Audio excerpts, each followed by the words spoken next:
My name is Srinivas. I'm the Chief Sales Officer for this company called Kakatiya Energy Systems based out of Hyderabad.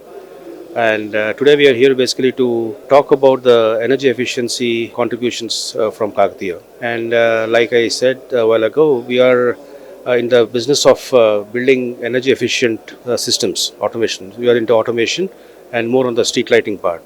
We've been there since 1999 and we work with about 150 municipalities across the country, and typically we cover close to 30 to 40% of the streetlights in Hyderabad itself.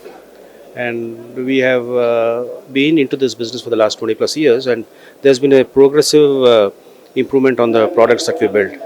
So our concept of contributions to energy efficiency is by working on the switching, quote unquote, so switch on and or switch off. That is the essence of what we do. And the products that we build, for example, this is basically what is called a smart sensor. Basically, this turns on and off the systems based on a sensor of the light. It's all built on the Lux systems. And then we have another one built on Bluetooth technology. Progressively, we have the IoT, which is the Internet of Things. And subsequently, we also have the previous timer-based, duration-based sensors. So we work with companies and corporations, basically helping them minimize their power consumptions. We can save money, save energy, save money. That is the logic. So it's all about saving energy and improving efficiency.